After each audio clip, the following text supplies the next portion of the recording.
সবাইকে টেকনিক এডুকেশনের পক্ষ থেকে শুভেচ্ছা এবং স্বাগতম। আমরা শুরু করেছিলাম সাবজেক্ট বাই এগ্রিমেন্ট। আমাদের গ্রামার অত্যন্ত ইম্পর্টেন্ট এবং একটু বড় টাইপের হচ্ছে টপিক। সেটা সাবজেক্ট বাই এগ্রিমেন্ট আমরা এখন পার্ট 4 নিয়ে আমরা আলোচনা করব। ইতিমধ্যে 1 থেকে 3 পর্যন্ত পার্ট কিন্তু আমরা অলরেডি কমপ্লিট করেছি। তো এখন আমরা শুরু করব হচ্ছে পার্ট 4। তো আমাদের যে বিষয়টা আমাদের সাধারণত ছিল যে আমরা 1 থেকে 6 এর ভিতরে বেশ গুরুত্বপূর্ণ কিছু নিয়ম নিয়ে আমরা কিন্তু আলোচনা করেছিলাম। তো এখন আমরা শুরু করব হচ্ছে রুল নম্বর 7। রুল নম্বর 7-এ আমাদের হচ্ছে যে আলোচ্য বিষয়টা থাকবে সেটা আমি একটু লিখে নিই। যেমন আমাদের এখানে লেখা থাকলো যে এ নাম্বার অফ অবলিক দিয়ে আমরা লিখলাম হচ্ছে কি the number of. A number of oblique দিয়ে আমরা এখানে কি লিখলাম দ্য নাম্বার অফ। এই ওয়ার্ড দুটোর সাথে কিন্তু আমরা সবাই কম বেশি পরিচিত। এ নাম্বার অফ হচ্ছে আমাদের হচ্ছে more than one, R the number of বলতে আমরা সাধারণত যেটা বুঝে থাকি অনেকজনের মধ্যে একজনকে কিন্তু বোঝায়। তাহলে আমি আবার একটু রিভিউ করি। এ নাম্বার অফ বলতে আমরা সাধারণত বুঝি কতিপয় কিছু মানে একজনের বেশি, আর দ্য নাম্বার অফ বলতে আমরা বুঝি অনেকজনের মধ্যে কয়জন, একজন। তো এখন আমরা মেইন জিনিসটা আমরা একটু লিখি, সেটা হচ্ছে এরকম যে এদের পরে বলতে আমি দুটো জিনিসকে বোঝাচ্ছি। এদের পরে যদি কোনো নাউন অবলিক হচ্ছে কি প্রোনাউন আসে, নাউন অবলিক প্রোনাউন আসে, তাহলে সব সময়ের জন্য প্লুরাল হবে। তাহলে আমাদের কি সব সময়ের জন্য আমাদের কি হবে, প্লুরাল হবে। তাহলে আমি এখানে যেটা বললাম যে এ নাম্বার অফ আর দ্য নাম্বার অফ, সো এদের পরে যদি কোনো নাউন বা প্রোনাউন আসে তাহলে আমাদের সবসময়ের জন্য সেটা কি হবে, আমাদের প্লুরাল হবে। এখন লিখবো কিন্তু এ নাম্বার অফের সাথে ভার্ব প্লুরাল আর দ্য নাম্বার অফের সাথে ভার্ব সিঙ্গুলার হবে। আর দা হচ্ছে আমাদের কি নাম্বার অফের সাথে ভার্ব সিঙ্গুলার হবে। তাহলে আমরা এখানে যেটা বললাম যে এ নাম্বার অফ আর দ্য নাম্বার অফ আমাদের খুবই পরিচিত আমাদের দুইটা ওয়ার্ড। আর আমরা এটাও জানি যে এ নাম্বার অফ আর দ্য নাম্বার অফ শুধুমাত্র আমরা কি কাউন্টেবল নাউনের সাথে ইউজ করতে পারবো। আমরা কিন্তু কখনো আনকাউন্টেবল নাউনের সাথে এই দুইটা ওয়ার্ড কিন্তু আমরা ইউজ করতে পারবো না। তাহলে আমরা যেটা বলছিলাম যে এদের পরে আমাদের যদি কোনো নাউন বা প্রোনাউন আসে, অর্থাৎ এ নাম্বার অফ বলি আর দ্য নাম্বার অফ বলি, সো এদের পর আমাদের যদি কোনো নাউন বা প্রোনাউন আসে সবসময়ের জন্য সেই নাউন বা প্রোনাউনটা কিন্তু কি হবে, প্লুরাল হবে। বাট যখন আমি ভার্বটাকে সিলেকশন করতে যাব তখন এ নাম্বার অফের সাথে ভার্বটা হবে প্লুরাল আর দ্য নাম্বার অফের সাথে ভার্বটা আমাদের কি হবে, সিঙ্গুলার হবে। তো আমরা একটা উদাহরণ দেখে নিই। যেমন আমি লিখলাম এ নাম্বার অফ স্টুডেন্টস, এখানে আমি লিখলাম স্টুডেন্টস, এরপর আমরা লিখলাম গেট অবলিক দিয়ে আমরা কি লিখলাম গেটস, দা এর সাথে আমি এখানে কি লিখলাম জব। আর পরেরটা যদি লিখি দ্য নাম্বার অফ স্টুডেন্টস, এরপর আমরা কি লিখলাম গেট অবলিক দিয়ে আমরা এখানে লিখলাম হচ্ছে কি গেটস দা, এর সাথে আমরা এখানে কি লিখলাম জব। তো আমরা যদি একটু খেয়াল করি আমাদের শুরুটাতে যেটা দেওয়া আছে এ নাম্বার অফ, সো তারপরে যে নাউনটা আসছে নাউনটা কিন্তু আলটিমেটলি কোন ফর্মে, প্লুরাল ফর্মে। দ্য নাম্বার অফ, সো তারপরে যে নাউনটা আসছে নাউনটা আমাদের আলটিমেটলি কোন ফর্মে দেওয়া আছে, প্লুরাল ফর্মে। তাহলে আমরা যেটা বলছিলাম যে এ নাম্বার অফের পরে আমাদের নাউনটা প্লুরাল, দ্য নাম্বার অফের পরে নাউনটা কিন্তু আমাদের কিন্তু প্লুরাল। এখন আমরা কি করব, এদের মধ্যে থেকে ভার্বটাকে কিন্তু আমরা সিলেকশন করব। তো যেহেতু আমাদের এ নাম্বার অফ ছিল এই জন্য আমাদের ভার্বটা হচ্ছে আমাদের প্লুরাল ফর্মে হবে, তার মানে হবে কি গেট। আর দ্য নাম্বার অফ যখন বলছি তখন আমি কিন্তু এর সাথে কিন্তু আমরা কাকে ইউজ করবো, আমরা এখানে ইউজ করবো হচ্ছে কাকে, গেটসটাকে কিন্তু আমরা মূলত ইউজ করব। তাহলে আমরা এখানে যে বিষয়টা দেখলাম যে এ নাম্বার অফ মানে মোর দ্যান ওয়ান, মানে একজনের বেশি। আর দ্য নাম্বার অফ যদি ধরি তখন আমাদের ভার্বটা কি হচ্ছে, আলটিমেটলি সিঙ্গুলার ফর্মে কিন্তু হচ্ছে। কারণ এ নাম্বার অফ বলতে আমি কিন্তু বলেছিলাম যে কতিপয় কিছু স্টুডেন্ট মানে একজনের বেশি। আর দ্য নাম্বার অফ যখন বলতেছি তখন হচ্ছে কয়জন, আমাদের হচ্ছে একজনকে আমাদের সাধারণত বোঝাচ্ছে আর কি। তো এই জন্য আমরা আগেরটাতে গেট দিয়েছি আর পরেরটাতে আমরা কি দিয়েছি, গেটস। তাহলে আমরা আশা করি এই বিষয়টা মোটামুটি বুঝতে পারলাম।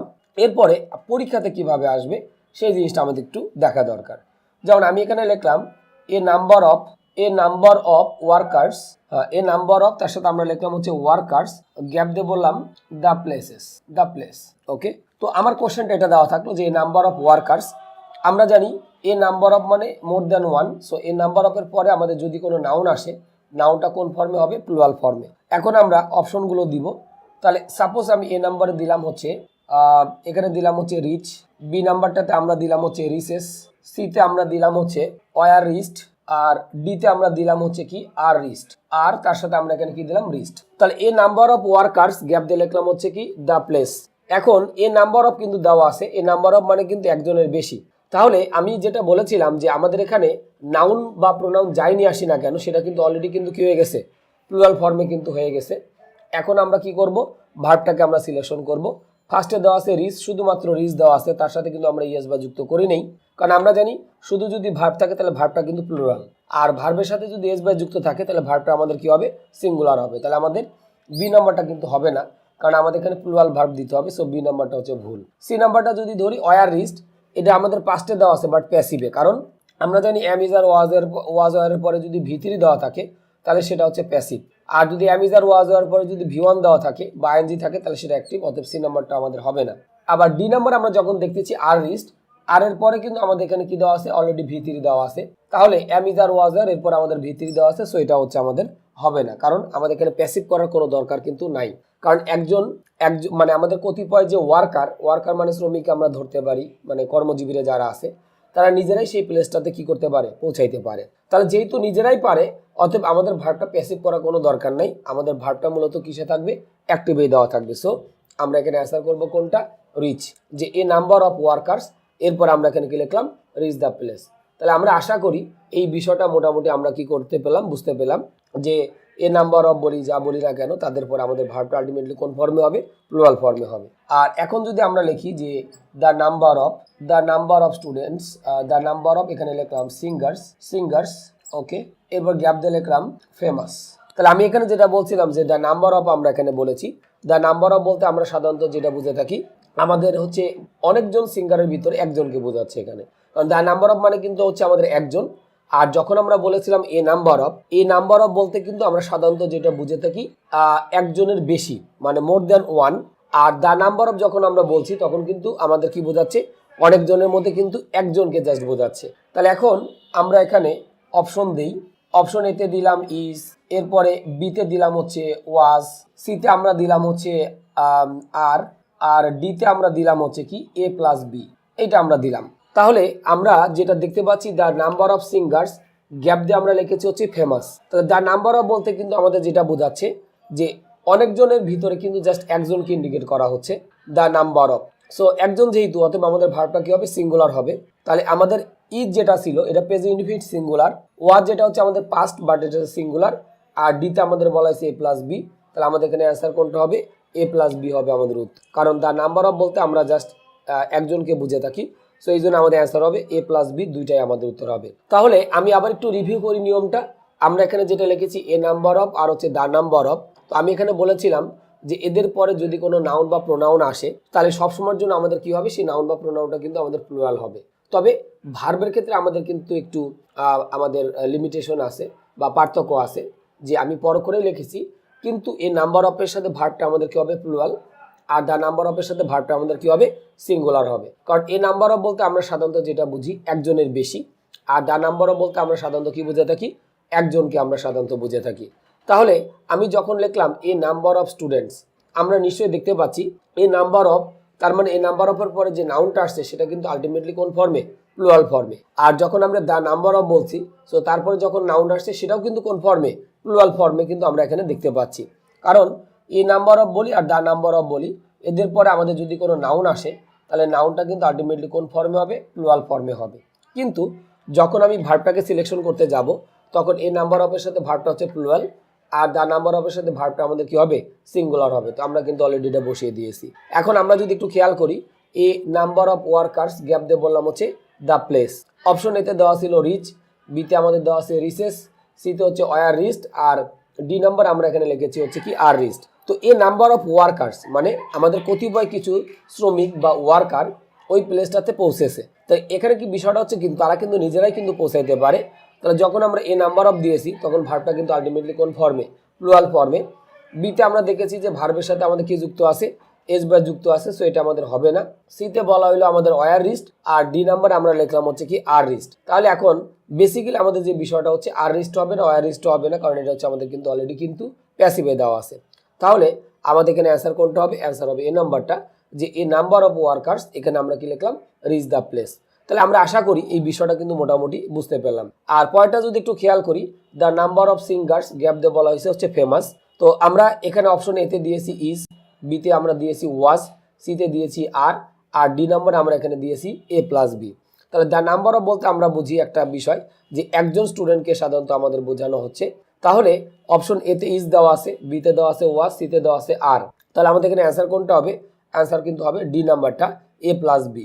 কারণ আমাদের হচ্ছে সি নাম্বারটা যদি নেই তাহলে হচ্ছে আর, আর তো আমাদের এখানে হবে না, এই জন্য আমাদের এখানে অ্যান্সারটা হবে এ প্লাস বি, দুইটাই আমাদের হবে। তার মানে এও হইতে পারে বিও হইতে পারে, এই জন্য আমরা এখানে অ্যান্সার কোনটা করছি, ডি নাম্বারটা করছি, এ প্লাস বি। তো আমরা আশা করি রুল নাম্বার 7টা সবাই আমরা বুঝতে পেরেছি। এরপরে আমরা রুল 8 নিয়ে আলোচনা করব। তো আমরা ইতিমধ্যে রুল নাম্বার 7টা আলোচনা আমরা করেছি, তো আশা করি সবাই আমরা বেশ ভালোভাবে বুঝতে পেরেছি।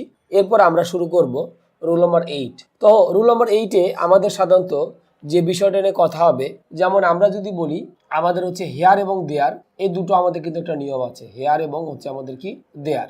তো আমাদের বিষয়টা হচ্ছে হেয়ার এবং দেয়ার, এই দুটো ওয়ার্ডের সাথে আমরা সবাই কম বেশি পরিচিত এবং আমরা সবাই কিন্তু জানি যে হেয়ার এবং দেয়ার ইউজটা আছে। এদেরকে আমরা কিন্তু বলে থাকি হচ্ছে ইন্ট্রোডাক্টরি, মানে এরা কি করে, কাউকে পরিচয় করিয়ে দেয়, অর্থাৎ কারোর সাথে কি করে দেয়, পরিচয় করিয়ে দেয়। দ্যাটস এটাকে আমরা সাধারণত কি বলছি, মানে ইন্ট্রোডাক্টরি। যেমন হয়তো আমাদের গ্রামে একটা পুকুর ছিল, আমাদের গ্রামে একটা মন্দির ছিল, বা আমাদের গ্রামে একটা মসজিদ আছে। এই জিনিসগুলো এক্সপ্রেস করার ক্ষেত্রে আমরা সাধারণত কিন্তু কি করে থাকি, হেয়ার এবং দেয়ারকে আমরা মূলত ইউজ করে থাকি। তাহলে এদেরকে কিন্তু আমরা মূলত কিন্তু কোনো ভার্বের কিন্তু সাবজেক্ট হিসেবে ধরি না। এরা সাধারণত যেটা করে, যে এদের ভার্বের পরে যে আমাদের ইয়েটা থাকবে ওটার উপর ভিত্তি করে আমাদের সাধারণত কি করতে হবে, ভার্বটাকে সিলেকশন করে। তো আমরা একটু লিখে নিই যে এদেরকে সাধারণত, এদেরকে বলতে দুইটা ওয়ার্ডকে আমরা বুঝিয়েছি, এদেরকে সাধারণত একটা সেন্টেন্সের আমাদের কি সেন্টেন্সের সাবজেক্ট হিসেবে বিবেচনা করা হয় না, সাবজেক্ট হিসেবে বিবেচনা করা হয় না, তাহলে এই যে আমরা ইয়েটা লিখলাম যে এই হেয়ার এবং দেয়ারকে সাধারণত একটা সেন্টেন্সের সাবজেক্ট হিসেবে কি করা হয় না, বিবেচনা করা হয় না। এদের বলতে দুটোকে আমরা কিন্তু বুঝাচ্ছি। এদের ভার্বের পরে যে নাউন অথবা প্রোনাউন থাকবে তার উপর আমাদের কি করে ভিত্তি করে ভার্ব সিলেক্ট করতে হবে। তাহলে আমি এখানে যে কথাটা বললাম যে হেয়ার এবং দেয়ার, এদেরকে সাধারণত একটা সেন্টেন্সের সাবজেক্ট হিসেবে বিবেচনা করা হয় না। এদের ভার্বের পরে, মানে হেয়ার এবং দেয়ার এদের ভার্বের পরে যে নতুন নাউন বা প্রোনাউন দেওয়া থাকবে তার উপর ভিত্তি করে আমাদের কি করব, আমরা সাধারণত ভার্বটাকে আমরা সিলেকশন করব।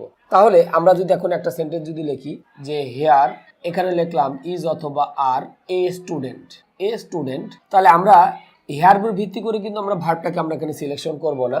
আমরা দেখতে পাচ্ছি যে ইজ অথবা আর এর পরে কিন্তু এখানে কি দেওয়া আছে, এ স্টুডেন্ট দেওয়া আছে। তাহলে হেয়ার উপর ভিত্তি করে কিন্তু আমি ভার্বটা দিব না। তাহলে আমরা ডিসিশন নিব কোনটা অনুসারে, এই যে স্টুডেন্ট, এটার উপর ভিত্তি করে কিন্তু আমরা মূলত কি করব, আমরা এখানে ভার্বটাকে সিলেকশন করব কোনটা, ইজ। কারণ এ স্টুডেন্ট মানে একজন স্টুডেন্ট, এই জন্য আমরা এখানে কি দিলাম, ইজ। আবার হয়তো আমি এখানে লিখলাম যে দেয়ার, এরপরে লেখা থাকলো ইজ অবলিক আর, এখানে আমরা কি লিখলাম সাম, এর সাথে আমরা এখানে কি লিখলাম পিপুল। তাহলে দেখা গেল এই যে ইজ অথবা আর এদের ভার্বের পরে কিন্তু আমাদের আলটিমেটলি আমাদের এখানে কি দেওয়া আছে, সাম পিপুল দেওয়া আছে। সো এটার উপর ভিত্তি করে কিন্তু আমরা এখানে কাগজ করতেছি, আরটাকে আমরা ইউজ করছি। তাহলে আমরা যেটা বলছিলাম যে হেয়ার বা দেয়ার উপর ভিত্তি করে কিন্তু আমরা ভার্বটাকে সিলেকশন করব না। আমরা অলওয়েজ যে কাজটা করব, এদের ভার্বের পরে যে নাউন বা প্রোনাউনটা দেওয়া থাকবে ওইটার উপর ভিত্তি করে আমরা মূলত কি করব, ভার্বটাকে সিলেকশন করব। তাহলে আমি যখন লিখলাম সাম পিপল, দ্যাটস এটার উপর ভিত্তি করে আমাদের কি আসতেছে আর যখন আমাদের আগে এ স্টুডেন্ট দেওয়া ছিল এটার উপর ভিত্তি করে আমরা মূলত কাগজ করছি, ইজটাকে আমরা ইউজ করেছি। তাহলে আমাদের কিন্তু এখানে মনে রাখতে হবে যে হেয়ার বা দেয়ারটা কিন্তু আসলে কোনো ভার্বের সাবজেক্ট না। কারণ আমি আগে একটা কথা বলেছি যে এদেরকে আমরা সাধারণত কি হিসেবে ধরে থাকি, ইন্ট্রোডাক্টরি, মানে এরা হচ্ছে কি করে দেয়, কাউকে কোনো কিছুতে পরিচয় করিয়ে দেয়। তো এই জন্য আমাদের হচ্ছে যে এদের ভার্বের পরে আমরা যে নাউন বা প্রোনাউনটা পাবো, দ্যাটস ওইটার উপর ভিত্তি করে আমরা কি করব, ভার্বটাকে সিলেকশন করব। তাহলে আমরা যদি লিখি here am oblique is oblique are, এর সাথে আমরা এখানে কি লিখলাম, আই। এই যে আমরা লিখলাম হেয়ার এম ইজ আর, তার সাথে আই লিখলাম। তাহলে এই আয়ের উপর ভিত্তি করে আমরা এখানে কাগজ করছি, এমটাকে কিন্তু সিলেকশন করব। তাহলে হেয়ার উপর ভিত্তি করে কিন্তু আমি এখানে কি দিইনি, এম দেই নাই, আমি ভার্বের পরে যে প্রোনাউনটা পেয়েছিলাম, কারণ আমরা জানি আয়ের সাথে আমাদের সবসময় কাগজ করতে হয়, এমটাকে আমাদের ইউজ করতে হয়। আবার এখানে লিখলাম দেয়ার, এরপরে লিখলাম ওয়াজ, অবলিক দিয়ে লিখলাম ওয়ার, এরপর আমরা এখানে কি লিখলাম, ইউ। তাহলে আমাদের এই যে দেয়ার উপর ভিত্তি করে কিন্তু আমরা ওয়াজ বা ওয়ারটাকে ইউজ করব না। আমরা দেখতে পাচ্ছি ওয়াজ বা ওয়ারের পরে আমাদের এখানে কি দেওয়া আছে, ইউ দেওয়া আছে। দ্যাটস এটার উপর ভিত্তি করে আমরা এখানে কি করলাম, দেয়ারটাকে আমরা মূলত ইউজ করলাম। তাহলে বেসিক্যালি আমাদের যে বিষয়টা দাঁড়াচ্ছে যে হেয়ার বা দেয়ার উপর ভিত্তি করে কিন্তু আমি ভার্বটাকে সিলেকশন করছি না। এদের হচ্ছে যে ভার্বের পরে আমাদের যে নাউন বা প্রোনাউনটা থাকবে, দ্যাটস ওইটার উপর ভিত্তি করে আমরা মূলত কাকে ইউজ করব, ভার্বটাকে আমরা মূলত সিলেকশন করব। তো আশা করি আমরা কিন্তু এই বিষয়টা কিন্তু বুঝতে পেরেছি। এখন পরীক্ষাতে আমাদের কিভাবে এই হেয়ার বা দেয়ার থেকে আমাদের নিয়মটা আসতে পারে এটা আমরা একটু দেখে নিব। যেমন আমি এখানে লিখলাম দেয়ার, গ্যাপ দিয়ে লিখলাম এ, এখানে লিখলাম হচ্ছে কি মস্ক, এরপর লিখলাম in our village, in our তার সাথে আমরা এখানে কি লিখলাম ভিলেজ।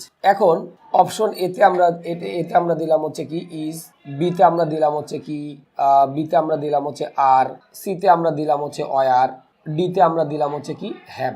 এখন এই যে আমি সেন্টেন্সটা লিখলাম দেয়ার ইজ, গ্যাপ দিয়ে বলা হয়েছে এ মস্ক, ইন আওয়ার তার সাথে আমরা এখানে লিখছি ভিলেজ। তাহলে দেয়ার পর ভিত্তি করে কিন্তু আমরা ভার্বটাকে আমরা বেসিক্যালি সিলেকশন করব না। এখন আমরা যেটা খেয়াল করব যে এইখানে আমরা একটা তো ভার্ব বসাবো, তাহলে এরপর আমাদের এখানে কি দেওয়া আছে এ মস্ক দেওয়া আছে, একটা মসজিদ। সো এটার উপর ভিত্তি করে মস্ক হচ্ছে আমাদের সিঙ্গুলার, এই জন্য আমাদের এখানে ইজ হবে। তো বি নাম্বারটা হবে না, সি নাম্বারটা হবে না, আবার কি ডি নাম্বারটাও কিন্তু আমাদের এখানে হবে না। তাহলে আমরা এখানে অ্যান্সারটা করব হচ্ছে কোনটা, আমরা বেসিক্যালি এখানে ইজ দিয়ে কিন্তু আমরা মূলত কি করব অ্যান্সারটা করে নিব। তাহলে আমরা যেটা বলছিলাম যে হেয়ার বা দেয়ার এটার উপর ভিত্তি করে কিন্তু আমরা কখনোই ভার্বটাকে আমরা সিলেকশন করি না। এদের ভার্বের পরে যে কি থাকবে নাউন বা প্রোনাউনটা দেওয়া থাকবে, দ্যাটস ওইটার উপর ভিত্তি করে আমরা মূলত কি করব আমরা সিলেকশন করব। তাহলে আমরা সাধারণত যেটা দেখি যে সাবজেক্টটা ভার্বের আগে থাকে, আর হেয়ার আর দেয়ার ক্ষেত্রে আমরা কোনটা খেয়াল করব, পরেরটা কিন্তু আমরা খেয়াল করব। অর্থাৎ আমাদের ভার্বের পরে যে নাউন বা প্রোনাউন যাই থাক না কেন ওইটা ভিত্তি করে আমরা কি করব ভার্বটাকে, মানে উল্টো দিক থেকে, যে আগে আমরা যখন দেখেছি সাবজেক্ট আগে তারপরে ভার্ব আসছে, আর এখন হচ্ছে আমরা উল্টা দিক থেকে আমরা মূলত কি করব চিন্তাটা আমরা করে নিব। তো আশা করি আমরা রুল নম্বর 8 বেশ ভালোভাবে আমরা বুঝতে পেরেছি। তো আমি এই পার্ট 4-এ মানে আমাদের হচ্ছে রুল নম্বর 7 এবং 8 দুটা খুব ইম্পর্টেন্ট জিনিস আমরা একটু আলোচনা করলাম। আশা করি আমরা সবাই বুঝতে পেরেছি। যদি এরপরেও কারো কোনো সমস্যা থাকে অবশ্যই এই ভিডিওর নিচে কমেন্ট যেটা আছে তার নিচে আপনারা সবাই আপনাদের সমস্যাগুলো কমেন্ট করবেন, কমেন্ট করে আমাদের জানাবেন যে আপনাদের কোথায় প্রবলেমটা হচ্ছে। আমরা চেষ্টা করব যত দ্রুত সম্ভব আমরা সেগুলো সলভ করে দেওয়ার জন্য। আমাদের পার্ট 4 সাবজেক্ট এগ্রিমেন্টের এ পর্যন্তই। আশা করি পার্ট 5-এ আপনাদের সবাইকে আবারও এই সাবজেক্ট এগ্রিমেন্টে আমি পাবো। তো সে পর্যন্ত সবাই ভালো থাকবেন। খোদা হাফেজ।